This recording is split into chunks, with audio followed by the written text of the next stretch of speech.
अभिवादन स्वीकार कीजिए। ब्रजेश मिश्रा का आप देखना शुरू कर चुके हैं द डिबेट। भारतीय जनता पार्टी बहनों भाइयों अपने रूठे हुए दोस्तों को मनाने के लिए अब बैठकों का दौर शुरू कर चुकी है और रूठे जो मानने के लिए बेताब बैठे हैं उनकी अपनी शर्तें हैं। तो उत्तर प्रदेश की राजनीति में ये रूठे हुए दोस्त क्या मानेंगे और इनकी शर्तें क्या हैं, एक दिलचस्प इस वक्त कवायद पॉलिटिकली चल रही है। हम आज इस विषय पर बात करने वाली बहनों भाइयों। उत्तर प्रदेश में चुनाव को बस कुछ महीने शेष हैं। इस वक्त सभी पॉलिटिकल पार्टी कोई ना कोई गठजोड़ करने में और कोई ना कोई जोड़ तोड़ करने में लगे हुए हैं। विशेष तौर पर वो लोग जो राजनीतिक गठबंधन के जरिए सत्ता तक पहुंचे हैं। मैं बात भारतीय जनता पार्टी की कर रहा हूं, जिन्होंने अपने अलायंस के पार्टनर्स के साथ जिनके 4.5 साल तक अच्छे रिश्ते नहीं थे, अब उनको साथ लाने की कवायद तेज कर दी है। कल देर रात गृह मंत्री अमित शाह के आवास पर जेपी नड्डा की मौजूदगी पर उत्तर प्रदेश के मुख्यमंत्री, बीजेपी के अध्यक्ष और बीजेपी के संगठन मंत्री, बीजेपी के राष्ट्रीय संगठन मंत्री के साथ कई चक्र की वार्ता हुई और उसमें निषाद पार्टी को कैसे साथ लाया जाए इसके भी तरीके खोजे गए। कुछ और भी मसलों पर बात हुई, यानी बीजेपी अपना दल को अब जब केंद्रीय मंत्रिपरिषद में जगह दे दी गई है तो बीजेपी से जुड़े हुए बाकी जो उनके अलाइज पार्टनर हैं उनमें बेचैनी फैल गई है।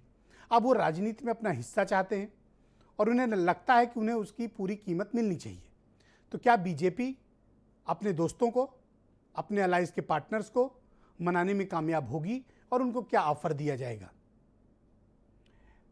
ऐसी चर्चा चल रही है कि उत्तर प्रदेश में एक संक्षिप्त मंत्रिपरिषद विस्तार कुछ दिनों के भीतर होने वाला है। वैसे ये चर्चा बहुत लंबे वक्त से चल रही है, लेकिन ऐसा लगता है कि दिल्ली ने इस पर ग्रीन सिग्नल नहीं दिया था। पर अब जिस तरह का दबाव सहयोगी दल बना रहे हैं भारतीय जनता पार्टी पे, ऐसा प्रतीत होता है कि 6 से 7 नए मंत्री बीजेपी में सम्मिलित किए जाएंगे। हो सकता है कि निषाद पार्टी को भी जगह मिले, हो सकता है कोई राजभर कम्युनिटी से किसी को जगह मिले, या हो सकता है कि ब्राह्मण समाज और दलित कोटे से भी कुछ लोगों को मंत्री बनाया जाए। ऐसी संभावना भी जताई जा रही है कि जो 4 एमएलसी के नॉमिनेशंस वाली सीटें रिक्त हैं, उन सीटों पर नॉमिनेशन भी फाइनल कर लिया जाए। बीजेपी ये मानकर चल रही है कि ब्राह्मण समाज को उसे ठीक करना है तो उनके समाज से कुछ लोगों को आगे लाना पड़ेगा, जिसमें जितिन प्रसाद और लक्ष्मीकांत वाजपेयी का नाम तेजी से चल रहा है।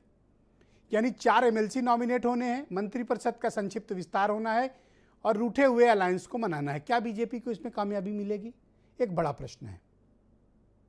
निषाद पार्टी का मसला बीजेपी के साथ अभी फंसा हुआ है, इनका पॉलिटिकल सेटलमेंट हो नहीं पा रहा है। तो इसलिए कभी कभी निषाद पार्टी विपक्षी दलों के भी संपर्क में रहती है, कभी बीजेपी के संपर्क में आती है। लेकिन बीजेपी भी अभी निषाद पार्टी पर पूरा भरोसा नहीं कर रही है और विपक्षी दल भी निषाद पार्टी पर पूरा एतबार नहीं कर पा रहे हैं। इस कारण इनकी बात बन नहीं पा रही। तो क्या मंत्रिपरिषद विस्तार, सीटों के नॉमिनेशंस और जो मुद्दे उठाए गए हैं, अगर इनका हल निकाल लिया गया तो क्या बीजेपी अपना मजबूत गठबंधन बनाने में कामयाब होगी? आज हम इस विषय पर चर्चा करने वाले हैं। आप कुछ बयान सुने, फिर मैं इस डिबेट को आगे बढ़ाता हूँ। सीटों पर चर्चा हुई कि भाई हमारे लोग सम्मानजनक सीटें पाएंगे तो मनोबल से जल्दी से आपके होगा। तो सारे मुद्दों पर चर्चा हुई, अच्छे सार्थक रहे। दूसरा, मंत्रिमंडल और जो भी है, मैंने उनसे कहा कि भाई हमारे लोग असंतुष्ट इससे हैं कि जो वादा हुआ था उस पर पूरा नहीं हुआ, तो उस पर अब आगे जो हुई, उन्होंने कहा पीछे की बातें भूल जाओ, आगे जो भी कुछ होगा उसमें सम्मानजनक हिस्सेदारी आपको मिलेगी। जब भी होगा कि आपको कहने का अवसर नहीं मिलेगा। अमित शाह जी ये बताएं कि राजभर के साथ उन्होंने क्या किया, और वही हाल कमोबेश डॉक्टर संजय निषाद की भी होने वाली है। जो डॉक्टर संजय निषाद को अगर सच मायने में उनके दलित पिछड़ों के अगर वो हक चाहते हैं राजनीतिक और उसका सामाजिक हक चाहते हैं, तो वो सिर्फ और सिर्फ समाजवादी पार्टी में सुनिश्चित है। इस सरकार ने 5 साल कोई काम नहीं किया सिवाय सांप्रदायिक सद्भाव को, माहौल को बिगाड़ने के अलावा इन्होंने कोई काम नहीं किया। इसलिए ऐन मौके जब देख रहे हैं कि सरकार जाने वाली है तो ये तरह तरह के हथकंडे अपना के अपने को बचाने का प्रयास कर रहे हैं, मगर ये निरर्थक होगा।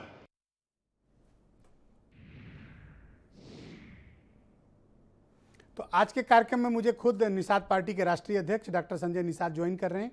आईपी सिंह समाजवादी पार्टी से हैं, जावेद अहमद कांग्रेस से हैं, पीयूष मिश्रा एसबीएसपी यानी ओम प्रकाश राजभर की पार्टी से हैं, और शरद त्रिवेदी मुझे ज्वाइन करेंगे, बीजेपी के सपोर्टर, और वीरेंद्र सिंह जी हमारे स्टेट हेड। बहुत शुक्रिया, धन्यवाद आप सभी का इस कार्यक्रम में मेरे साथ सम्मिलित होने के लिए। आप सबका बहुत शुक्रिया। आज की डिबेट राजनीतिक तौर पर बहुत ही महत्वपूर्ण है। डॉक्टर संजय निषाद जी को स्क्रीन पे लिया जाए। डॉक्टर संजय निषाद जी, शुक्रिया, धन्यवाद कार्यक्रम में सम्मिलित होने के लिए। तो आपको मंत्री बनाया जा रहा है, ऐसी चर्चा चल रही है, तो कौन सा विभाग आपको मिलने वाला है, क्या आप बताना पसंद करेंगे?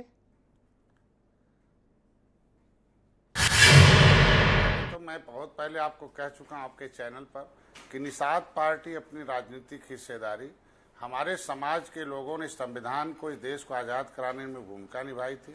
उनके जो सामाजिक मुद्दे हैं, जो उनके संवैधानिक मुद्दे हैं, उसके हल के लिए पार्टी बनी है। हमारा सबसे पहला, मैंने बताया कि लाखों लोग गोरखपुर में 13 जनवरी 2021 को इकट्ठे हुए थे कि हमारे आरक्षण का मुद्दा हो, हमारे रोजी रोटी जो छीनी गई थी 2007 में उसका मुद्दा है, और हमारे लोग इसकी लड़ाई लड़ रहे हैं तो मुकदमे हो गए, उसके मुद्दे हैं। इस मुद्दे को हल करने के लिए भारतीय जनता पार्टी चूंकि अपने एजेंडे में रखी थी, चूंकि मैं जब पेशे से चिकित्सक था उससे पहले से योगी जी इस बात को कहते रहे कि ये अनुसूचित जाति के हकदार हैं, मैं दिलाऊंगा। 7 जून 2015 को रेल रोका था, उसमें भी गोली चली थी, मेरा एक भाई मारा गया, उल्टे 300 मूल्य हुए, हम लोग 302 के, उसमें भी ये कहे थे। 2019 को भी है। आज भारतीय जनता पार्टी जो अपने एजेंडे में शामिल कर रखा, उसी में निषाद पार्टी उसका मुद्दा है। उस मुद्दे को हल के लिए हम लोग भारतीय जनता पार्टी के साथ हैं। तो और आप कल जब बैठक करने गए थे 70 साल में अमित शाह और 70 जेपी गुना नड्डा की जटिल हो गए। मौजूदगी में, जब मुख्यमंत्री, पार्टी के प्रदेश अध्यक्ष, संगठन मंत्री मौजूद थे, आपने क्या ये कौन कौन से मुद्दे पर आपके साथ और उनके साथ सहमति बनी? पहले तो बुलाया गया था, मैं गया, और ये लोग पहले बात कर चुके थे, हमें बुलाया गया लगभग 10:15 बजे के आसपास। मैंने बात किया तो पहले भी, इससे पहले एक हफ्ते पहले मुलाकात हो चुकी थी माननीय अमित शाह जी से, नड्डा साहब से। मैंने इसको मुद्दा रखा था कि भारतीय जनता पार्टी ने खुद निषाद समाज में ये वाइस रखा है, हमारा संविधान में सूचीबद्ध है, राष्ट्रपति ने केवट मल्लाह को मझवार माना है। उत्तर प्रदेश में 31/12/2016 को राज्यपाल को पावर है लोक सेवा ये बात आप अधिनियम, कह चुके हैं। मैं आपसे जानना चाहता हूं कि कल किन मुद्दों पर आपकी बात हुई? मैं कह रहा आज के दिन में मैंने उन्हें बताया कि हम पिछड़ी जात से निकाले जा चुके हैं, राज्यपाल ने हमें अधिसूचित कर रखा है, तब हमें उसने ये भी कह रखा है इन्हें कंप्यूटर की लिस्ट से बाहर कर दो। अब वो हमें कंप्यूटर में रहने के नाते पिछड़े का नहीं मिलता है, हमें पिछड़े कंप्यूटर से हटा दिया जाए। दूसरा जो शासनादेश 2016 में हुआ, मैं आरक्षण का विषय समझता हूं और इस विषय पर आपसे कई बार चर्चा कर चुका हूं। मैं जानना चाहता हूं राजनीतिक बातचीत क्या हुई? बताया कि जो भी इसमें उन्होंने, हाँ, तो राजनीतिक बातचीत हुई कि भाई मैंने बताया कि इसमें माननीय मुख्यमंत्री जी ने बैठक कराई, उसमें अधिवक्ता जी ने सहमति जताई कि इनके मझवार का सर्टिफिकेट देने में कोई रोक नहीं है, और केवल सरनेम टाइटल लगाने से नहीं रोका जा सकता है, जैसे पासी और जाटव के या लेदर। और किन विषयों पे बात हुई? आरक्षण का मुद्दा मैं समझ गया, आप उसको लंबा खींचने की कोशिश कर रहे हैं। मैं जानना चाहता हूं कि पॉलिटिकल डीलिंग क्या हुई? दूसरा बात, पॉलिटिकल डीलिंग क्या हुई? हाँ, पॉलिटिकल डीलिंग नहीं, हम लोग, मैं कह रहा हूँ आज के दिन में हमारा दूसरा मुद्दा, उस पर चर्चा हुआ कि बहन जी ने हमारा रोजी रोटी छीना था, उसे वापस कर दीजिए, कानून वापस करके। तीसरा, हमारे लोग फंसे हुए हैं, अगर हमारे मुकदमे हमारे ऊपर हैं फर्जी, तो हमारे लोग अगर फंसे रहेंगे, हमारे कार्यकर्ता हैं, तो कैसे आपको प्रचार करके 2022 में आपको वोट दिलाएंगे? वो मुकदमे हमारे। तीसरा मुद्दा क्या, किस पर सहमति बनी? अब हम लोग सत्ता के साथ हैं, हम तीसरा सीटें मिलनी चाहिए। निषाद बाहुल हमें जो सीटें मिल सकते हैं, निषाद पार्टी अपने सिंबल पर जो जीत सकती है वो सीटें हमें याद। तो कितनी सीटें हैं? 5-7 सीटें, 8 सीटों पे बात सीट कौन कितनी सीटें आपने डिमांड रखी? 5 सीटें?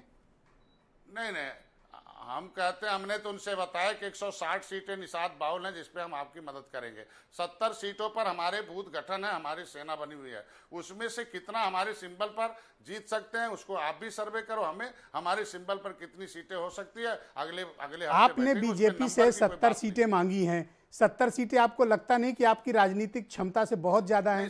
इतना बीजेपी दे नहीं पाएगी आपको? नहीं, हमें 70 सीटें नहीं मांगी, नहीं, हमने मांगी नहीं है उनसे, ये गलत बात है। हमने कहा इतने पर मेरी सेना तैयार है, मैं इस पे जिता सकता हूं, और इस पर आपको, इसमें से कितने हम अपने सिंबल से जीत सकते हैं, जिसमें आप हमारा सहयोग करेंगे। तो आपको क्या लगता है कितने पर आप जीत सकते हैं, जिस जो आपको बीजेपी को देना चाहिए? अब हम एक हफ्ते का समय लिया है उन्होंने भी, हम भी सर्वे करेंगे, वो भी बैठ के चर्चा करेंगे कितनी सीटें निषाद बाहुल हैं जिसपे हम लोग अपने सिंबल से चुनाव जीत सकते हैं। पर आप मुझे बताइए, आपने डिमांड ही ऐसी रख दी है कि बात में आगे टूट जाएगी। 70 सीटों पर बात कहां से हो जाएगी?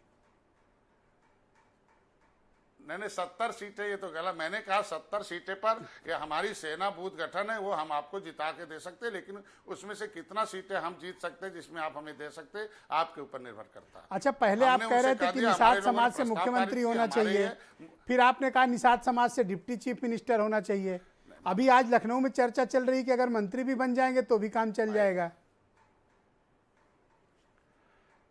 नहीं, ये तो जो भी आपके पास सूचना देता हो उसको मैं धन्यवाद देता हूं। कम से कम उससे सूचना हमें हमारे समाज को भी देना चाहिए ना। हम कहते हैं कि कोई भी समाज अपने नेता को बड़ा देखना चाहता है, हम उसकी जिम्मेदारी बनती है अपने अध्यक्ष को बड़ा देखना चाहता है। हमारे समाज में अब तक हम लोगों ने दर्जन भर जातियों को मुख्यमंत्री बनाया है। अगर मेरा समाज मुख्यमंत्री की बात उठा दिया तो उसमें कौन बहुत बड़ी बात है। हमारे समाज, अगर कोई भी पार्टी अपनी राजनीतिक हिस्सेदारी नहीं ले सकती है, तो अगर अपनी हिस्सेदारी नहीं राजनीतिक ले सकती है तो समाज को कौन सी हिस्सेदारी दिलाएगी। इसलिए हमारे लोगों को हमारा आरक्षण भी चाहिए, हम लोगों का हमारे रोजी रोटी, हमारे समाज का छीना बढ़ती जमीन भी चाहिए, मुकदमे भी वापस होने चाहिए, निषाद पार्टी को सीट भी मिलना चाहिए और राजनीतिक भागीदारी भी मिलना चाहिए। तो ये जो डिप्टी चीफ मिनिस्टर की आप डिमांड कर रहे थे, ये डिमांड आप वापस लेते हैं? नहीं, ये तो गलत, ये डिमांड नहीं, मेरे समाज का सलाह था, ये मैंने बता भी दिया था, बार बार आप सबकी चैनलों में बताया, ये हमारे समाज का सलाह था। कल जहां गए थे बैठक करने, उनको बताया कि नहीं बताया? वो तो सब जानते हैं, कौन सा ऐसा बात छुपा हुआ है। हम कहते हैं आज के दिन में राजनीति में कौन सी ऐसी बात छुपी हुई है। सुबह बोलिए, शाम तो आप लोग तो सब कुछ जानते हैं ना। हमारे समाज के मुद्दे को हल करने के लिए कोई और भी पार्टी, हम कहते हैं कि राष्ट्रपति ने लिख रखा, राज्यपाल ने लिखा रखा, हमें टाइटल के नाते रोका जा। ये आज के दिन में इतनी बड़ी आबादी को बीजेपी को एक संदेह है आपके ऊपर, डॉक्टर निषाद, बसपा ने लटकाया। डॉक्टर निषाद, बीजेपी को एक संदेह है कि आप ऐन वक्त पर बीजेपी से हाथ छुड़ाकर विपक्ष का साथ पकड़ सकते हैं। हम कहते हैं कि वो हमको जान रहे अच्छी तरीके से कि हम 160 सीटें उन्हें जिताने या उनको आगे बढ़ाने के लिए है। हमने कोई ऐसी चीज़ मांगा ही नहीं है कि वो न दे सकें। उन्होंने जो कहा वही हमारा मुद्दा है, तो हम काहे उनसे हटेंगे। और केंद्र और राज्य में उनकी सरकार है, उनके अलावा कौन दे सकता है। हम कहते हैं उनके हल करने की बातचीत चल रही है, ऑफिस में कागज बैठकें चल रही है, अगर उसमें सब काम हो रहे हैं तो सामाजिक मुद्दे हल करने के लिए कब होने वाली है? डॉक्टर संजय जाएंगे। आपकी अगली बैठक कब है? सबको देख, हम कहते हैं 1 हफ्ते बाद होने वाली है, लखनऊ दिल्ली के अंदर होने वाली है। लखनऊ दिल्ली नहीं, दिल्ली होने वाली है, नहीं दिल्ली होने वाली है। उसी में वो फाइनल मीटिंग होगी। कौन सी सीटें हम लोग जीत सकते हैं उसमें बैठ के चर्चा। वो फाइनल मीटिंग होगी? नहीं, वो फाइनल का अभी तो जब तक हम लोग 7 महीने हैं चर्चा, अभी 7 महीने चल रहा, हमारे मुद्दे जो है। और अगर 1 हफ्ते में कैबिनेट का विस्तार हो गया और एमएलसी का नॉमिनेशन हो गया तो वो उनके ऊपर है, मैंने तो उनसे ऊपर है, उनकी जिम्मेदारी, उनकी लगता है कि उन्हें निषाद पार्टी को भागीदारी देने से वो उनका वोट बढ़ेगा, उन्हें जीत सुनिश्चित होगा, करेंगे। उन्हें लगता है कि बिना कुछ भागीदारी दिए काम चल जाता तो उनके ऊपर है। हम लोग तो अपने पद प्रतिष्ठा नहीं, अपने समाज के मुद्दे के लिए उनके साथ हैं। डॉक्टर निषाद मेरे साथ जुड़े रहिएगा। शरद त्रिवेदी हैं बीजेपी से मेरे साथ मौजूद हैं। शरद त्रिवेदी जी, आपका स्वागत, धन्यवाद। आपने डॉक्टर संजय निषाद की बात सुनी, ये कल बैठक करके आए हैं आपकी पार्टी में, अभी तक इनका मामला सेटल नहीं हुआ है, कारण क्या है? नहीं, अभी बातचीत चल रही है, कोई अभी आखिरी फैसला नहीं हुआ है। ये तो एक जो सुरताल बैठाए जा रहे हैं, अलग अलग पार्टियों से, सहयोगी दलों से बातचीत हो रही है और अभी कोई अभी तो ये मीटिंग की शुरुआत है और इस तरह की कई मीटिंग होंगी। जैसे निषाद जी ने भी कहा कि अभी चर्चा है, चल रही है और अभी कोई पहला आखिरी फैसला नहीं हुआ है। जब आखिरी फैसला होगा तो पता चलेगा। अभी तो सब पार्टियां अपने अपने मत रख रही हैं, क्या वो चाहती हैं, क्या उनका क्या। पर आप मुझे बताओ कि 4.5 साल से ज्यादा का हो गया आपको उत्तर प्रदेश सरकार का, इन बेचारों पर मुकदमा दर्ज है जो आपके सहयोगी दल हैं, इनके मुकदमे तो वापस नहीं रहे, अपने अपने तो वापस ले लिए गए, इन गरीब लोगों का मुकदमा कौन वापस लेगा? नहीं, इस पे बातचीत हो रही है। कोई भी ऐसा कदम नहीं उठाया जाएगा जिससे किसी को नुकसान हो। और जो न्यायपालिका के अंडर में काम चल रहा है वो उसको दूसरे तरीके से हैंडल करना पड़ेगा। भाई आप मुझे बताओ, अपना मुकदमा वापस लेने में आपको कोई न्यायपालिका नहीं दिखी? खुली है। एक गरीब पार्टी के नेता को मुकदमा वापस लेने में आप न्यायपालिका की आड़ ले रहे हैं। अभी सारे मुद्दे खुले हैं, हर मुद्दे पे बातचीत हो रही है, अभी कोई आखिरी फैसला नहीं हुआ है। तो जैसे कोई फैसला होगा तब ये आपके सामने रखा जाएगा। अभी कोई भी इस पर टिप्पणी करना जो है समय से पहले माना जाएगा। अभी टिप्पणी करने की जरूरत नहीं है। अभी शुक्रिया तो, आपका। क्योंकि मैं ये आईपी सिंह पूरा प्रोसेस समाजवादी चल रहा पार्टी है। के राष्ट्रीय प्रवक्ता हैं, मेरे साथ मौजूद हैं। आईपी सिंह जी, देखिए निषाद पार्टी के अध्यक्ष जी बैठे हैं, आपके तो पुराने दोस्त रहे हैं, आपके साथ मिलकर चुनाव लड़े हैं, अभी कई मीटिंग कर चुके हैं, लेकिन इनका पॉलिटिकल सेटलमेंट नहीं हो पा रहा है, और हमने सुना है कि ये आप लोग के भी टच में है। देखिए ब्रजेश जी, मैं तो बस इतना कहूँगा कि भारतीय जनता पार्टी बीजेपी एक डूबता हुआ जहाज है, और जो भी सवार होना चाहते हैं मैं उन्हें अग्रिम बधाई देना चाहता हूं, क्योंकि अधिसूचना के 100 दिन बचे हैं। ये भारतीय जनता पार्टी अंग्रेजों की नीति पर चल रही है। अंग्रेजों के खिलाफ तो भारतीय जनता पार्टी, उनके विचारक कभी कोई लड़ाई नहीं लड़े, लेकिन डिवाइड एंड रूल लड़ाओ और राज करो।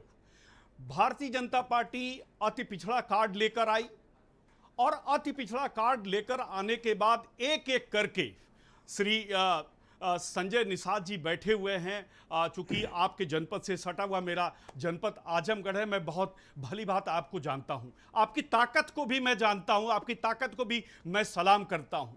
लेकिन जिस तरह से भारतीय जनता पार्टी ने आपका शोषण किया, जिस तरह से राजभर जी का शोषण किया, जिस तरह से छोटे छोटे दलों को जोड़कर 1991 के बाद लड़खड़ाती हुई, ढहती हुई भारतीय जनता पार्टी को 2017 में बहुमत मिला।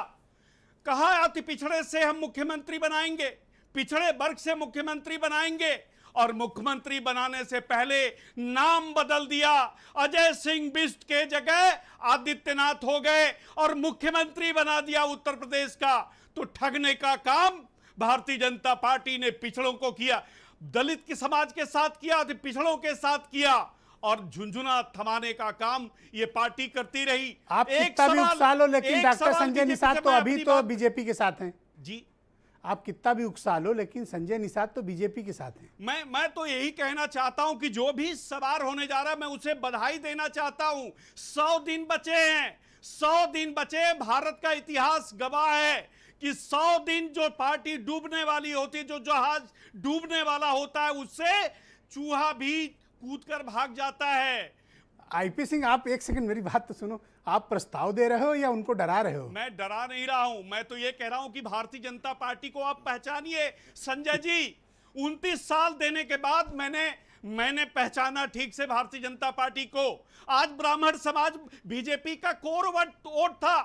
खुशी दुबे, जिसके हाथ की मेहंदी नहीं उतर पाई थी, 4 दिन की विवाहिता थी, आज सालों से मुख्यमंत्री के चलते वो सलाखों के पीछे वो बेटी बैठी हुई है। 438 से ज्यादा ब्राह्मणों की हत्याएं हो गई। आप ऊंचाहार एक परिवार को के पूरे परिवार को मार दिया गया था, ब्राह्मण समाज का वो परिवार था। उत्तर प्रदेश की राजधानी लखनऊ में पंडित कमलेश तिवारी की, एक मिनट विजय जी, ये कोर वोट है ब्राह्मण, मैं बताना चाहता हूं, उसके साथ ठगने का काम बीजेपी ने किया।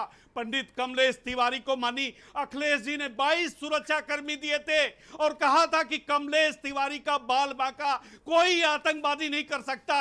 लेकिन भगवा पहने हुए, भगवा को जिस तरह से भगवा कलर का आईपी सिंह जी, आप भाषण दे रहे हैं, पहनते हैं, चप्पल, आप भाषण दे रहे भगवा हैं। का अपमान करते हुए पंडित कमलेश तिवारी की सुरक्षा हटा आप दी मुझे बताओ, और आतंकवादियों ने उनकी संजय निषाद के साथ आप हत्या लोग, कर दी। संजय निषाद के साथ कोई आपका पॉलिटिकल सेटलमेंट है? मैं संजय निषाद जी का बहुत सम्मान करता हूं। जब वो बोलते हैं तो लगता है कि कोई एक अच्छा वक्ता है। मैं यही कहूंगा, देर ये क्या नहीं चल हुई क्या रहा है भाई? आपके मुकदमे समाजवादी पार्टी वापस करेगी। आपकी सारी मांगों को मानने का काम समाजवादी पार्टी लो, करेगी। उनके तो दोनों हाथ मत में लड्डू जाइए हैं, जिसका ठगों मर्जी के हो लेके कहने कट पर। ये ठग है, ये समाज को ठगते हैं, मुकदमा तो ये इन्होंने लगाया उत्तर था प्रदेश ना। को ठगे हैं, वो ये 302 देश का को मुकदमा ठग तो यही रहे हैं। लगवाए थे ना। ठगों के चरणों में मत बैठिए फर्जी संजय जी, मुकदमा आप 302 का डॉक्टर तो हैं, थैंक यू आईपी सिंह जी, आप शुक्रिया। पूर्वांचल- जावेद अहमद मेरे साथ कांग्रेस से हैं। जावेद भाई, बहुत शुक्रिया आपका, धन्यवाद। देखिए, दो बड़े जो पार्टियां हैं उत्तर प्रदेश में, बीजेपी और समाजवादी पार्टी, ये अपने अपने घटक दलों को, सहयोगियों को पकड़कर इकट्ठा कर रहे हैं। कांग्रेस कहां पर है और क्या कर रही है? देखिए, कांग्रेस अपना काम कर रही है। कांग्रेस की सदन में संख्या चाहे जितनी सीमित हो रही हो इस विधानसभा में, लेकिन हमने उस आपदा काल में मुख्य विपक्षी दल की भूमिका का निर्वहन किया है जो दूसरों को करना चाहिए था। सड़क से लेकर सदन तक कांग्रेस ने संघर्ष किया है, प्रियंका जी के नेतृत्व में, प्रदेश अध्यक्ष के नेतृत्व में, प्रियंका जी की टीम के नेतृत्व में।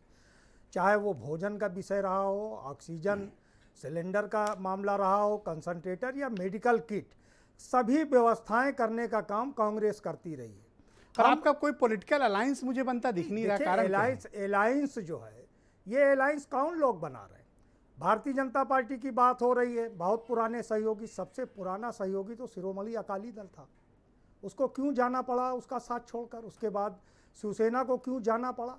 तो जो छल छद्म की राजनीति करता है जी, वो एक अल्पकालिक राजनीति सत्ता के लिए तो कोई भी कर सकता है, लेकिन गठबंधन की राजनीति के लिए बहुत विशाल हृदय चाहिए। वो विशाल हृदय भारतीय जनता पार्टी के नेतृत्व में किसी भी कीमत पर नहीं है। आप बताइए किसको धोखा नहीं दिया? पर मुझे एक बात बताओ, क्या ये संजय निषाद जो है ये मछुआ समाज के ऑटो के ठेकेदार हैं क्या? नहीं, देखिए ब्रिजेश भाई, ये अब वो उनका क्या है क्या नहीं, लेकिन मैं एक बात इनसे पूछना चाहता हूँ। खुल के पूछिए। बिल्कुल खुल के पूछूंगा कि हाँ, पूरा खुल के पुरुषोत्तम श्री राम ने आपको निषाद राज की उपाधि दी। योगी जी की जिस सरकार का आप समर्थन कर रहे हैं, उसने उसी निषाद राज के वंशजों का प्रयागराज के घूरपुर में क्या हाल किया? नावें तोड़ी गईं, उनके ऊपर फर्जी मुकदमे लगाए गए। डॉक्टर संजय निषाद जी क्या कभी योगी जी की आंख में आंख डालकर आपने अपने समाज के लोगों के लिए अच्छा, चारों एक और मुकदमा करा लें अपने ऊपर, न्याय मांगने का काम किया? नहीं किया। क्या आपने जाने का काम किया? वहां सबसे पहले कौन पहुंचा? प्रियंका जी पहुंची। आप अपने ऊपर उन दर्ज मुकदमों को वापस लेने की बात कर रहे हैं और समाज का नेतृत्व करने की बात कर रहे हैं कि आपके मुकदमे हट जाए। तो आप इनकी ठेकेदारी नहीं मानते हैं? आप इनकी ठेकेदारी नहीं मानते? नहीं, मैं इनकी ठेकेदारी देखिए किसी की नहीं है। ठेकेदारी लोकतंत्र में अगर कोई ये तो कांग्रेस संजय निषाद से गुस्सा क्यों है? लोकतंत्र में उसकी आस्था नहीं है, फिर वो जातिवादी हो जाएगा।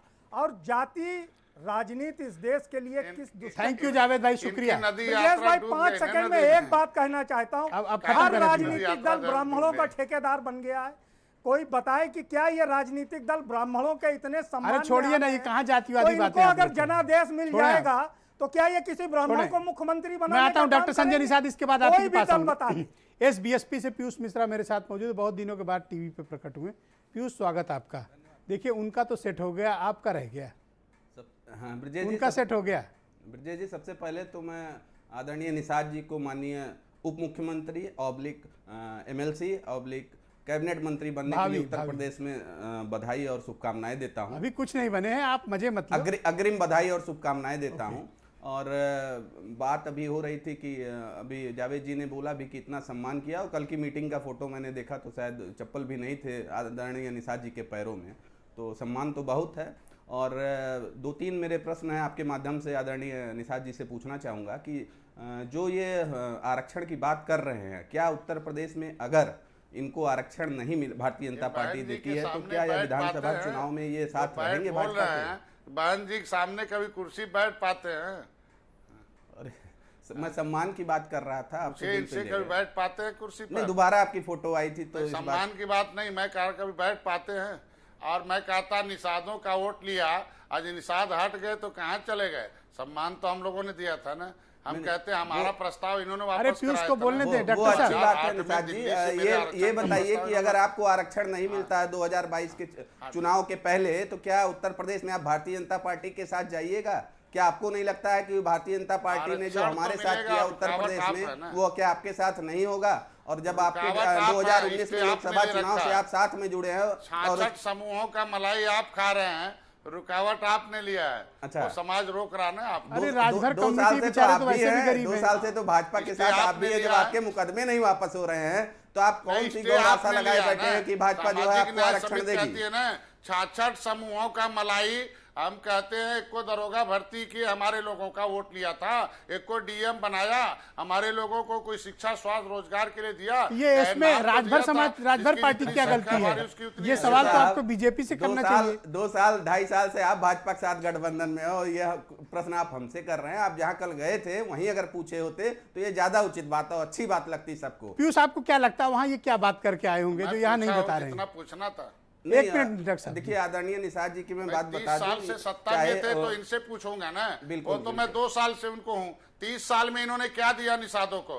जमुना निषाद की हत्या करा दिया, हमारे आरक्षण पर रोक लगा दिया, तालघाट नदी छिनवा दिया, वर्ग 3 की जमीन छीन लिया, वोट हमारा लिया, नौकरी छीन लिया, शिक्षा छीन लिया, हमारे लोगों को रोजी रोटी छीन लिया, हमारे लोगों ने सत्ता छीन ली, इनसे सत्ता छीन लिया हमारे लोगों ने।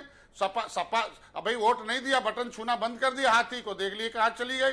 हमारे लोगों ने साइकिल का बटन छूना बंद कर दिया, कहाँ चली गई। कांग्रेस का छूना बंद कर दिया। हम कह जिसने भी धोखा समाज को दिया है उसका धोखा खा गए है ना। हम कहते हैं मेरा समाज हमेशा सम्मान किया है। यस पीयूष मिश्रा, देखिए, आप दबाव में आ गए लग रहा है। मैं बता दूं एक second, IP Singh ji please. Bharatiya Janata party के साथ आदरणीय निषाद जी की निभ जाए तो अच्छी बात है।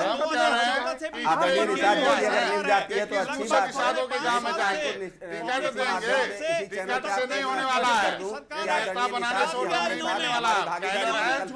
एक सेकंड, रुक जाओ वीरेंद्र जी जुड़े क्या जी? या हाँ पीयूष अपनी बात कंप्लीट कर। आदरणीय निषाद समाज इंतजार कर रहा है। डॉक्टर संजय निषाद एक मिनट रुक जाइए, डिबेट को सिस्टमैटिक बढ़ा दीजिए। ओके, सिर्फ पीयूष मिश्रा बोलेंगे। तो जाहिर सी बात है कि जो हमारे राष्ट्रीय अध्यक्ष जी का 5 साल का 5 मुख्यमंत्री का फार्मूला है उसमें पहली मुख्यमंत्री की कुर्सी आदरणीय निषाद जी को दी जाएगी।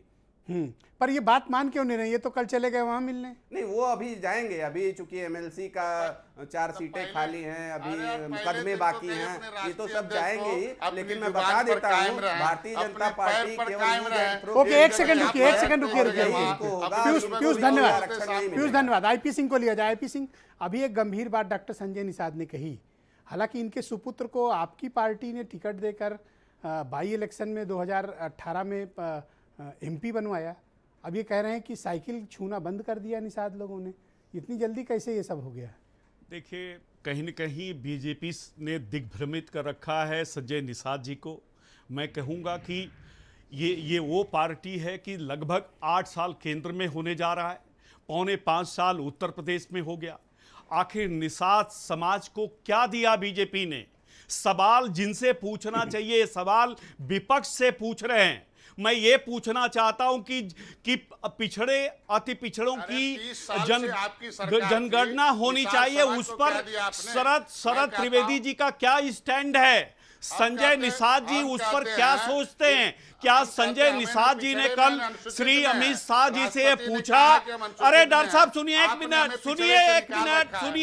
सुनिए संजय जी, सुनिए एक बात। क्या कल भारत के गृह मंत्री से आपने ये पूछने का प्रयास किया? क्या आपने पूछने का प्रयास किया कि जनगणना जाति आधार पर होनी चाहिए या नहीं होनी चाहिए? जाति आधार पर होनी चाहिए या नहीं होनी चाहिए?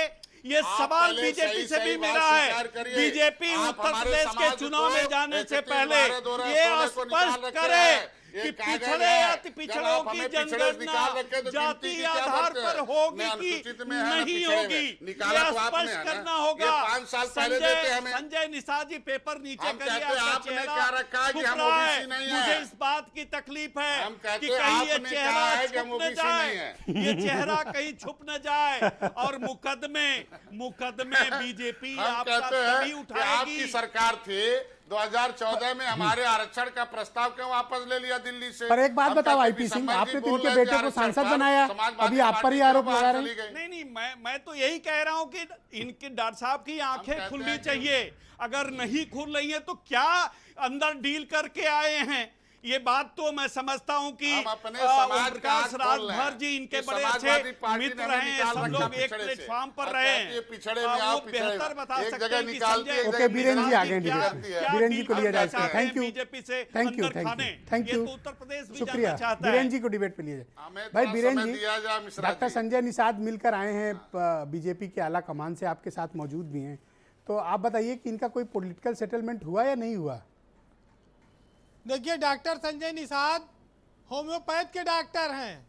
ये मीठी गोली खिलाते हैं और खाते हैं, और इनको गोरखपुर से लेके तमाम इलाकों में लोग जानते हैं।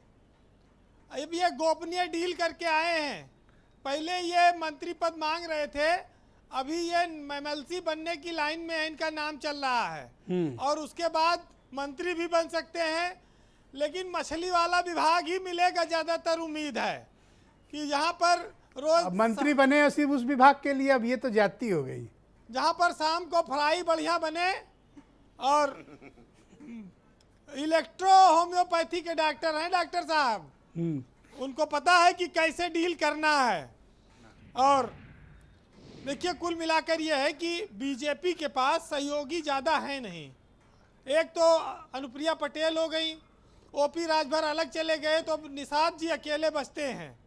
और निषाद जी का भी इस समय भाग्य उदय चल रहा है कहा जाए, क्योंकि देश का गृह मंत्री उनको बुलाकर लगातार अपनी मीटिंगों में बैठाता है। बीजेपी के शीर्ष नेता हैं अमित शाह, अगर वो इन्हें इतना महत्व दे रहे हैं तो स्वाभाविक है कि इनका पद और कद दोनों बढ़ने वाला है।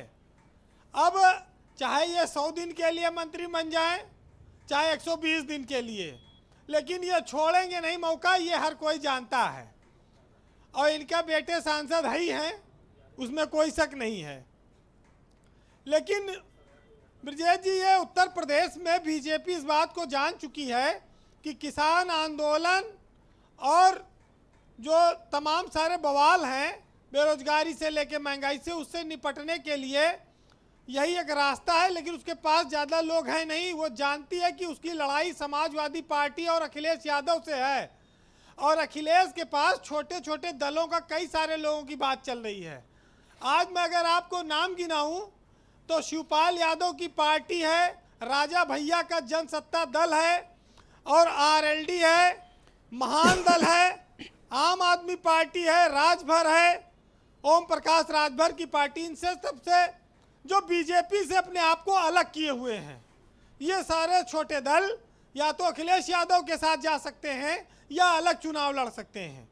इसमें कहीं से भी बीजेपी का फायदा नहीं होगा, क्योंकि यूपी में जो सिनेरियो बना है वो लगता है कि गठबंधन, जैसे एक बार कांग्रेस के साथ मनमोहन सरकार के साथ जिसने जिसने गठबंधन किया सब डूब गए, कहीं उसी तरह का स्थिति ना बन जाए। अच्छा, एक चर्चा चल रही कि मंत्रिपरिषद विस्तार होगा, 4 MLC नॉमिनेट होंगे। अभी कह रहे थे संजय निषाद जी कि 1 हफ्ते का टाइम लिया गया है। भाई, 1 हफ्ते का टाइम लिया गया है इसलिए कि ये पहले तो MLC का मनोनयन करें। ये जितिन प्रसाद को MLC बना पाएंगे कि नहीं बना पाएंगे, लक्ष्मीकांत वाजपेयी बनेंगे कि नहीं बनेंगे, और खुद निषाद जी का क्या होगा। और निषाद जी तो, मुझे तो इनकी बहुत चिंता है, और मैं सच में इनकी बड़ी फिक्र करता हूँ। भाई कुछ नहीं तो ये जाके डॉक्टरी करेंगे। और इन्होंने क्या किया, इनका बेटा तो है ही है भाजपा में। और देखिए, सियासत अवसरवाद की है। जब इनको अवसर मिला ये अखिलेश के साथ हो लिए, आज इनको अवसर मिला है ये भाजपा के साथ है, और कल का कोई ठिकाना नहीं। कल अगर इनको जीतने कहीं जुगाड़ मिलेगा, एक बार ये बन तो जाए पहले MLC या मंत्री, फिर तो ये रोज पाला बदल कर सकते हैं। फिर उसमें क्या है, फिर तो भाई पद पाने के लिए पहले एक बार मिले तो, और वो बीजेपी में ही आस दिखाई पड़ रही है। देखिए, जब बड़ा मांगो तो कुछ छोटा मोटा मिल ही जाता है। हाँ, तोप का कनेक्शन मांगो तो तमंचे का तो मिल ही जाएगा। हाँ, तो डिप्टी CM की जो मांग थी इनकी, वो कुछ ना कुछ पूरी हो सकती है, चाहे मंत्री बन जाएं, चाहे MLC बन जाएं। और सियासत में सबका अधिकार बनना चाहिए। अगर संजय निषाद बन जाएंगे तो कौन सा पहाड़ टूट जाएगा, कोई बड़ी बात नहीं है। हर समाज के तबके को आगे आने की जरूरत है। नहीं, मैं तो इनका बड़ा सम्मान करता हूँ, इनसे बड़ा प्रेम भी करता हूँ मैं। हाँ, ये जरूर है कि ये किसके साथ बनाते हैं बाद में। ये भाई आज ये कह रहे हैं कि सपा ने हमको मुकदमा ठोक दिया 302 का, और जब लड़के को गोरखपुर से उपचुनाव का सांसद बनाया तब वो मुकदमे का दर्द भूल गए। तो तमाम बातें राजनीति में तो दोस्ती दुश्मनी ना अस्थायी होती है और ना ये मानते हैं, और यही वजह है कि ये सब जायज है। भाई, अगर बीजेपी महबूबा मुफ्ती दोस्ती कर ले सकती है तो राजभर साहब अखिलेश यादव से साथ चुनाव में लिए या निषाद जी मिल के लड़ लिए तो क्या समस्या है। ये तो सब दुनिया में होता है, थोड़े दिन बाद जनता भूल जाती है। जी जिस प्रदेश की जनता बेरोजगारी के मुद्दे को भूल सकती हो, कोरोना काल में लोगों को बेड ना मिला हो, अस्पताल ना मिला हो, ऑक्सीजन ना मिला हो, वो भूल सकती है, वो कुछ भी भूल सकती है, उसकी मेमोरी बहुत छोटी है। लेकिन सियासत में तलुआ चाटने वाले लोगों ने हमेशा तरक्की की है। जिन लोगों ने अवसर का फायदा उठाया उन लोगों ने तरक्की की है। सड़क पर संघर्ष खाकर, लाठी खाकर नेता बनने का मादा कम लोगों में है, और जिन लोगों ने लाठी खाकर सत्ता हासिल की है वो इसकी अहमियत को समझते हैं, और जो लोग बनी बनाई खिचड़ी पा जाते हैं वो उसके महत्व को नहीं समझते। ये तमाम सारे उदाहरण सियासत में दिए जाते हैं, सब पे लागू होता है, सारे दलों पर ये बात। निषाद जी 2 मिनट और रुक जाइए, बस बीरेन जी के बाद आप ही के पास आ रहा हूँ जी। चलिए मैं 4 लाइन कह के समाप्त करता हूँ कि आज की सियासत अवसरवाद की सियासत है, और जो देने में सक्षम है उसकी तारीफ करो, उसके सामने झुक जाओ, तभी कुछ मिल सकता है। जी। ना कोई सिद्धांत है और ना कोई चरित्र। सुनिएगा कि तरक्की की फसल हम भी काट लेते और थोड़े से तलुए अगर हम भी चाट लेते। हाँ, बस मेरे लहजे में जी हजूर न था, इसके सिवा मेरा कोई कसूर न था। अगर पल भर को भी मैं बेजमीर हो जाता तो यकीन मानिए कि मैं भी वजीर हो जाता। बहुत बहुत शुक्रिया बीरेन जी, आपने बड़ी सारगर्भित बात अपनी कही 4 लाइनों में। डॉक्टर संजय निषाद जी, आप पर आरोप लगता है कि आप बार बार अवसरवाद की राजनीति करते हैं। जहां आपको व्यक्तिगत लाभ और हित दिखता है आप उस दल के साथ जाते हैं। आपकी राजनीतिक इंटीग्रिटी यानी पॉलिटिकल इंटीग्रिटी पर हर कोई सवाल उठाता है, चाहे जिनके साथ आप हों वो भी, और जिनके साथ आप जाने को बाद में तैयार हैं वो भी। तो आप अपनी राजनीतिक इंटीग्रिटी को मजबूत क्यों नहीं करते हैं? ये बार बार फ्लिप फ्लॉप क्यों होते हैं आप?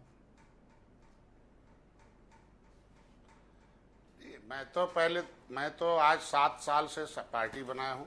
पहला चुनाव लड़ा मैंने, देख लो 2017 में एक विधायक मेरे हैं। आज के दिन में 2014 में एक परिवर्तन लाना था, 2018 में उसे किया गया। हम कहते मैं खराब था तो आज के दिन में पूछे समाजवादी पार्टी से कि वो नागेंद्र पटेल उसका टिकट क्यों नहीं दिया गया। आखिर हम मान लीजिए पार्टी के उनके कंपटीटर हो सकते हैं, जो मुख्यमंत्री को आ रहा है, आप घर भर को टिकट दे रहे हो, सबको दे रहे हो, एक सीट आप उनको पूछिए ना कि उन्होंने हमको लिए थे, 1 साल उनके साथ थे, उन्होंने हमें हटाया ना, हम तो हटे नहीं हैं। अगर हमें सीट दे दिए होते, घोषणा कर दिए होते तो मैं नहीं जाता। आज भारतीय जनता पार्टी के साथ इसलिए है कि जिसे जिसे अवसर हुआ हमें बर्बाद किया है। हम अनुसूचित जाति की सूची में अवसर हुआ हमें हटा दिया। समाजवादी पार्टी आई, हमारा वोट लिया, कह के 17 में हम शामिल करेंगे। ऑलरेडी हम अनुसूचित जाति की सूची में आज के दिन में राष्ट्रपति के द्वारा नोटिफिकेटेड है। आज के दिन में हमको जाते जाते पिछड़ी जाति से निकाल दिया 31/12/2016 को। यही काम था, 30 साल से हमें निकालते थे। तो 5 साल से आप बीजेपी के साथ हो, हमें बर्बाद करते हमारे समाज। बीजेपी के साथ आप लंबे समय से, तो ये बीजेपी से आपका क्यों नहीं पट पा रहा है? 2 साल में मैं 2 साल से हूँ। 1.5 साल कोरोना हो गया, मान के चलो अब शुरुआत है। आज के दिन में उस पर काम हो रहे हैं। हमने बार बार कहा है कि हमारा आरक्षण का मुद्दा हमारा सब हल करेंगे तो मेरा समाज उनके साथ। और अगर किन्हीं कारणों से ये हल नहीं हो पाया तो, किन्हीं कारणों से हल नहीं हो पाया तो हो रहा है वो, हम अगर हो रहा है उसके तरीके निकाले जाएंगे। अगर नहीं हल पा रहा है तो उसके बाद होगा। होने लायक है, हो रहा है, हम देख रहे हैं ना। कहते हैं कि राख तले चिनगारी रख, कुछ तो पर्देदारी रख, अमन जरूरी है फिर भी जंग की तैयारी रख। मैंने बता दिया, काम चल रहा है। जो उसमें कमियां थी सारे लोगों ने कह रखा है। मैंने कहा आज के दिन में हम पिछड़े से निकले हैं। थैंक यू सो मच, बहुत बहुत शुक्रिया आपका डॉक्टर संजय निषाद हमारे साथ अपना कीमती वक्त निकालने के लिए। मैं आपका बहुत आभार प्रकट करता हूं कि आपने अपनी बात बोल्डली रखी। शरद त्रिवेदी जी, मैं आपसे जानना चाहता हूं कि भाई 2 साल से ये आपका साथ दे रहे हैं, इनके मुद्दे भी ऐसे कोई उलझे हुए नहीं कि आपको सुलझाने में कोई प्रॉब्लम है, फिर भी आप इनको इतना लंबा खींच क्यों रहे हैं?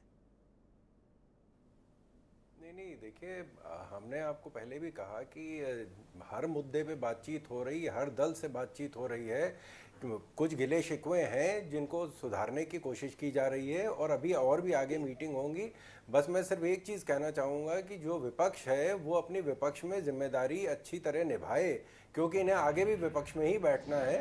और जब समय आएगा, जिस दिन फैसला होगा, इन सब लोगों को पता चल जाएगा कि आपसे इनकी पूछ हैसियत के क्या है। उठाएगा शरद जी। जनगणना सपा पर से अपना हमारे रुख लोग स्पष्ट हैं जो करिए। कहते हैं करोगे। कि आता हूँ आईपी सिंह आप के पास जावेद भाई बीच में नहीं बोलिए, सिर्फ शरद त्रिवेदी बोलिए, ओनली शरद त्रिवेदी। मुजफ्फरनगर में जो हुआ था वो इतनी जल्दी लोग भूले नहीं है। और लखनऊ में हजरतगंज के दरोगा को उनकी गाड़ी पे बैठा के सपा के माननीय कार्यकर्ताओं ने हजरतगंज में घुमाया था। ये बहुत पुरानी बात नहीं है। और महिलाओं के लिए भी अभी बहुत अभी सहयोग तो किया। एक सेकंड लखनऊ मैं में आता हूँ, आपको अभी बोलने लखनऊ दे में एक सेकंड, इंस्पेक्टर को एक उनको अपनी बात कंप्लीट कर लेने दो ना, मैं आता हूँ। जावेद जी नो प्लीज, दोनों की आवाज बंद की जाए, सिर्फ शरद त्रिवेदी विपक्ष के बोलिए। अलावा ये सत्ता में जो ये सत्ता का सुख भोग चुके हैं, जी। जो लूट मचाई थी, अब उसका समय खत्म हो चुका है, जनता जाग चुकी है। आप अपने दोस्तों का पॉलिटिकल सेटलमेंट क्यों नहीं कर रहे हैं? वो परेशान है। हम इस मुद्दे पर फिर चर्चा करेंगे, लेकिन अपने सहयोगियों का तो सेटलमेंट जो भी कीजिए आप। फैसला होगा वो आपको बता दिया जाएगा। ओके, आईपी सिंह, क्या कारण है कि बीजेपी अपने सहयोगियों का पॉलिटिकल सेटलमेंट नहीं कर पा रही है और आप डोरे डाल रहे हैं? ये पॉलिटिकल सेटलमेंट जो है, ये सवाल मैंने आईपी सिंह जी से किया है। आईपी सिंह जी, क्या कारण है कि बीजेपी अपने सहयोगी दलों का पॉलिटिकल सेटलमेंट नहीं कर पा रही से है? बातचीत हो रही है। देखिए, बीजेपी का जो गेम प्लान था वो सेटलमेंट की ओवर हो तरफ गया। बढ़ रहे हैं। मीटिंग बीजेपी इसीलिए पूरी की जाती तरह है कि सेटलमेंट एक सेकंड एक्सपोज हो चुकी शरद है। Trivedi ji, thank you. BJP शरद जी, में थैंक उस यू। बात को फिर दोहराऊंगा। शरद जी, शुक्रिया। हमारी पार्टी अपना मत रख रही है। ओके, आईपी सिंह जी और जो बोले हैं। फैसला होगा वो दिखाया जाएगा। ओके शरद जी, बीजेपी अंग्रेजों की नीति पर चल रही थी और आपको याद होगा कि 2002 के बाद बीजेपी को यह समझ में आया कि अति पिछड़ी जातियों को अलग किया जाए, जो अति अनुसूचित जात के लोग हैं उनको अलग किया जाए और उसकी वोट बैंक की एक खेप तैयार की जाए। बीजेपी उसमें सफल हुई। 2014 में उसे मैंडेट मिला, उत्तर प्रदेश में 2017 में मिला। अब बीजेपी पूरी तरह एक्सपोज हो गई। उत्तर प्रदेश में अति पिछड़े के नाम पर ये बताइए मुख्यमंत्री बनाने का शरद जी, प्लीज, वादा मैंने आपके बीजेपी ने बीच किया में था उनको कि नहीं बोलने किया नहीं दिया। था? धर्म पिछड़ा ये सिर्फ आईपी सिंह शरद जी बोलेंगे। बताइए, पिछड़े अति पिछड़े वर्ग के मुख्यमंत्री बनाने का वादा बीजेपी ने किया था कि नहीं किया था? और जब मुख्यमंत्री बनाने की बारी आई तो मुख्यमंत्री जिसको बनाया उसका पहले नाम बदल दिया। नाम दो तरह से बदला, अजय सिंह बिष्ट को आदित्यनाथ किया, जोगी को योगी कर दिया। मतलब टेक्निकल रूप से बीजेपी ने एक नाम को सेट किया और भगवा के नाम पर उत्तर प्रदेश में मुख्यमंत्री थोप दिया। ठगा हुआ महसूस करता है अति पिछड़ा वर्ग, ठगा हुआ महसूस करता है पिछड़ा वर्ग, ठगा हुआ महसूस करता है ब्राह्मण समाज, ठगा हुआ महसूस करता है दलित समाज।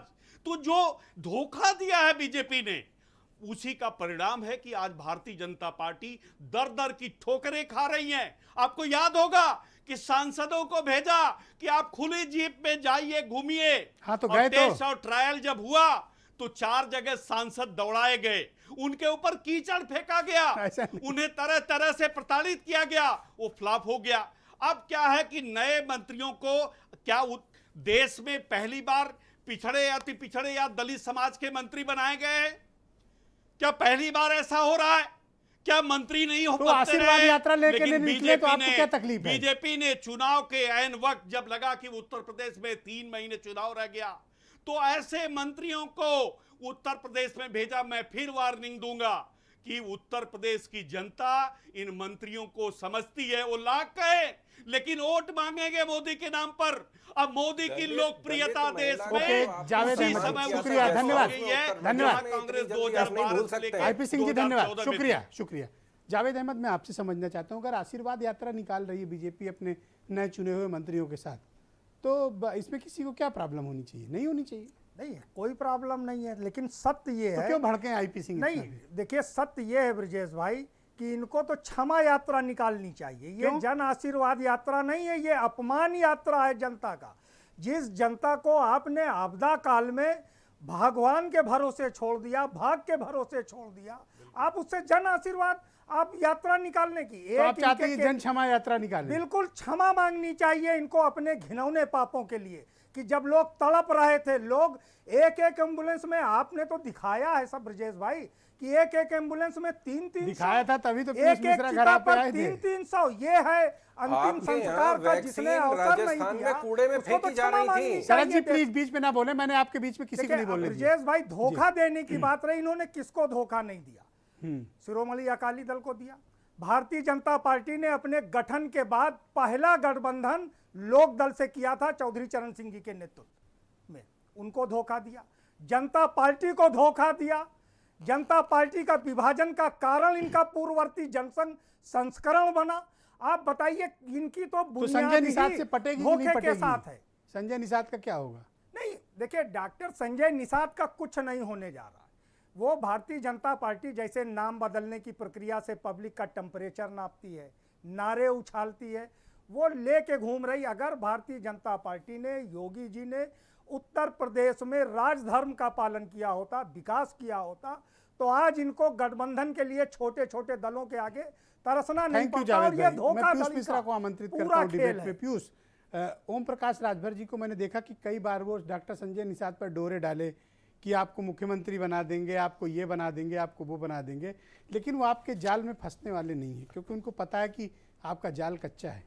देखिए ब्रजेश जी, अभी तो अगर बात करें डॉक्टर संजय निषाद जी की, तो वो जो दिल्ली गए थे, वो आरक्षण की बात तो इन्होंने किनारे कर दी है। वो खुद उत्तर प्रदेश में मंत्री बनने के लिए गए थे। इसीलिए मैंने आते ही आपको चैनल से उनको मैंने बधाई दे दिया और 3 पदों के लिए बधाई दिया, उप मुख्यमंत्री, MLC और कैबिनेट मंत्री के लिए। क्या मिल क्या रहा है वैसे, ये बताओ? कैबिनेट मंत्री बनाए जा सकते हैं। ओके। तो अब देखिए, बात इनकी यही है, क्या अब कहते हैं, अगर इतना ही ये है, इतनी इनको हिस्से की पड़ी है, आरक्षण की पड़ी है, तो 2 साल तक तो आप अभी तो इनको मुख्यमंत्री बना रहे थे, मंत्री पे पटे जा रहे हैं। हाँ, अब इनके ऊपर है ये अगर इनको इतनी आरक्षण का लोभ है, आरक्षण के लिए नहीं, ये आरक्षण के लिए ही लड़ाई कर रहे हैं और पद के लिए नहीं ये लड़ाई कर रहे हैं, तो अपने लड़के को इस्तीफा दिलाएं, उसके बाद आए मैदान में, करें आरक्षण की बात। देखिए, भारतीय जनता पार्टी का नीति और नियत वही है जो हमारे साथ उन्होंने किया। वो लालीपाप देते हैं, एंड टाइम पे इनको देते रहेंगे, वही हाल इनका भी होगा।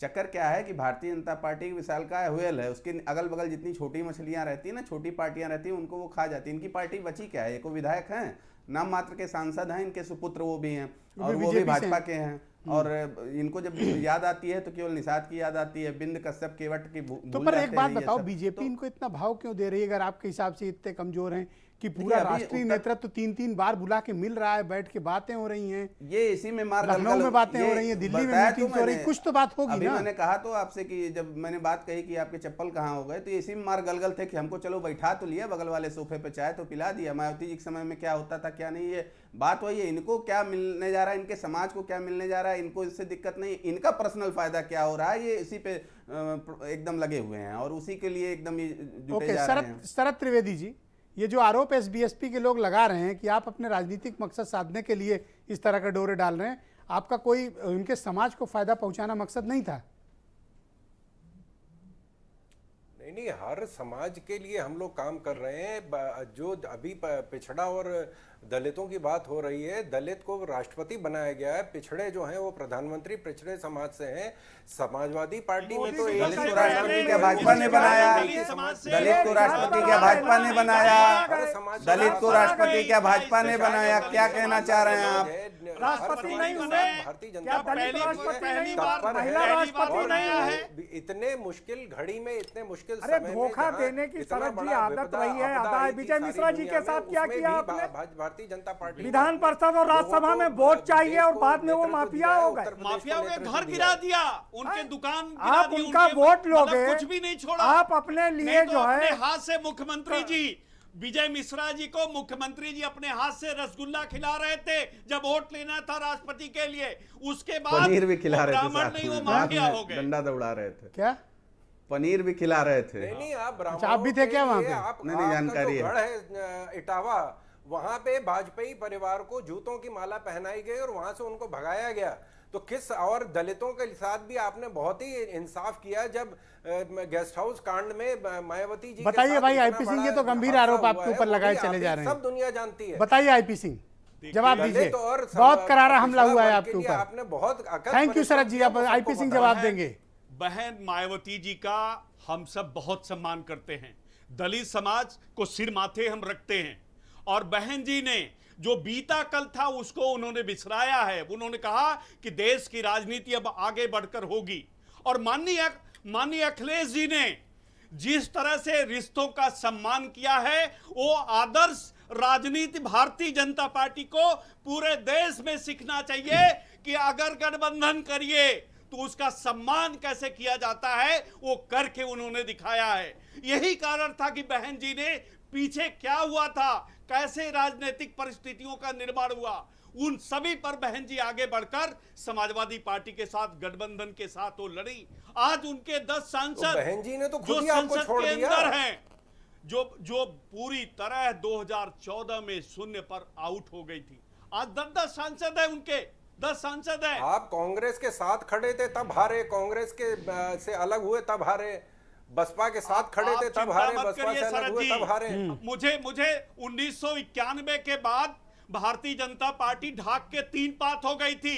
राजनाथ सिंह को छत्री समाज से आपने मुख्यमंत्री बनाया, 13 महीने का जमानत जब्त हो गई, जब जमानत जब्त हो गई, जब पहली जमानत जब्त हो गई, उसके बाद जनतांत्रिक बसपा बनाया गया, लोकतांत्रिक कांग्रेस बनाने का काम बीजेपी ने किया। उत्तर प्रदेश की जनता ने आपको 2002 के बाद 2004 में धोया, 2007 में बुरी तरह धोया, 40 सीटों पर सिमट गए, 2009 में धोया, आप तो केंद्र से भी बाहर हैं, राज्य से भी बाहर हैं, और 12 में जो उनका सबसे प्रिय अखबार है, 1 मिनट सुन लीजिए, बीजेपी का सबसे लोकप्रिय अखबार 26 मार्च 2012 को लिखता है कि भारतीय जनता पार्टी उस दौर में पहुंच गई है कि अपने नेता तो छोड़िए, ये संपादकीय थी, मुट्ठी भर कार्यकर्ताओं को बचा लेगी तो बड़ी उपलब्धि होगी। ये दिन कैसे पकड़ रही थी शरद त्रिवेदी जी, आपके यहाँ उत्तर प्रदेश की जनता नहीं डर रहे थे। उत्तर प्रदेश की जनता जो पहाड़ के मुख्यमंत्री हैं, जब उत्तर प्रदेश का विभाजन हो गया, हमने उत्तराखंड बना दिया। अरे माइक को मत तोड़ दीजिएगा, आराम से बात करिए। अमित शाह ने किसी पहाड़ के व्यक्ति को उत्तर प्रदेश पर क्यों थोपा है? एक सवाल नहीं, बार-बार सवाल है, क्या उत्तर प्रदेश के 25 करोड़ आबादी में कोई नहीं बचा था? कोई नहीं बचा था? क्यों बनाया गया उत्तराखंड के किसी व्यक्ति को उत्तर प्रदेश में मुख्यमंत्री? क्या उत्तर प्रदेश की जनता से पूछकर मुख्यमंत्री तय हुआ था? लुटिया भी डुबो क्या तय हुआ था? साथ हुए तो बहन जी डूब गई, जब कांग्रेस के साथ हुए तो कांग्रेस डूब गई। आराम से आईपी सिंह जी, बता दीजिए, मैं राजनीति से 6 साल बाहर रहूंगा। अब एक बयान बताइए कि योगी आदित्यनाथ उर्फ अजय सिंह बिष्ट के नाम को लेकर बीजेपी 2017 में जनादेश। थैंक यू, बहुत बहुत शुक्रिया। डिबेट का समय समाप्त हो चुका है। मैं आप सबका बहुत आभार प्रकट करता हूं और आप सबका बहुत बहुत शुक्रिया मेरे साथ इस गंभीर राजनीतिक परिचर्चा में सम्मिलित होने के लिए। बहनों भाइयों, उत्तर प्रदेश में अब चुनाव को बहुत थोड़ा वक्त बचा है। सारी पॉलिटिकल पार्टी जो बड़े दल हैं वो अपने अलाइनमेंट, रीअलाइनमेंट कर रहे हैं, अपने उन सभी सहयोगी दलों के साथ गठजोड़, गठबंधन और पुर्जों को ठीक कर रहे हैं ताकि उनकी गाड़ियाँ ठीक रफ्तार से चलें और चुनाव में उनको सफलता मिले। बहुत बहुत शुक्रिया, धन्यवाद आप सभी का इस कार्यक्रम को देखने के लिए। नमस्कार।